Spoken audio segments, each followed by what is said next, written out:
যেদিকে চোখ যায় শুধু সবুজের সমারোহ। সবুজ গাছের ডগায় ধরে আছে বিভিন্ন আকারের ড্রাগন ফল। খাগড়াছড়ি জেলার মাইতছড়িতে ৯ একর জুড়ে ড্রাগন ফলের বাগান। চারপাশে তাকালে মনে হয় যেন চলে এসেছি ড্রাগনের কোনো রাজ্যে। জেলার চাহিদা মিটিয়ে এ বাগানের ড্রাগন ফল বিক্রি হচ্ছে গোটা দেশে।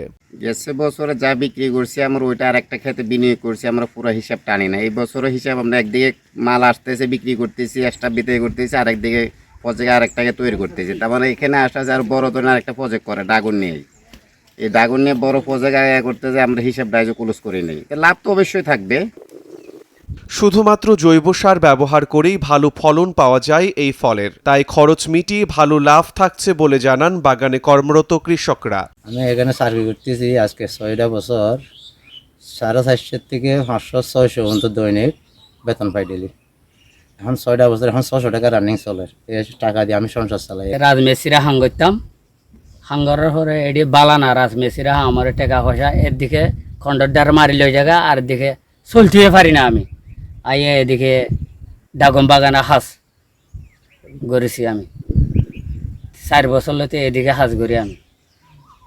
এড়িলে সংসার আমার সুন্দরভাবে করে চলে। এদিকে 2024-25 অর্থ বছরে জেলায় 71.4 হেক্টর জমিতে ড্রাগন ফলের আবাদ করা হয়েছে। এতে 254 মেট্রিক টন ফলের লক্ষ্যমাত্রা নির্ধারণ করেছে কৃষি বিভাগ। খাগড়াছড়ির বিভিন্ন পাহাড়, বিভিন্ন জেলাতে, উপজেলাতে কিন্তু আমাদের প্রচুর পরিমাণে কৃষকরা ড্রাগন চাষের প্রতি ঝুঁকে পড়েছে।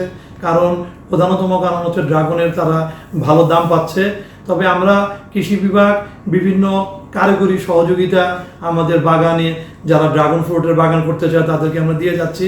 এছাড়া আমরা জেলা পরিষদের সাথে কথা বলেছি যেন কৃষকদেরকে কিছু আর্থিক সহযোগিতা করা যায় কিনা, এবং অনেক ক্ষেত্রে আমাদের যে ড্রাগনের যে কাটিং এগুলো কেনার ক্ষেত্রে তাদের কিছু যদি সহযোগিতা করে সার বীজ দিয়ে, সেক্ষেত্রে আমার মনে হয় আগামীতে আমাদের খাগড়াছড়িতে ড্রাগন ফ্রুটের আবাদ আরও বহুলাংশে বৃদ্ধি পাবে।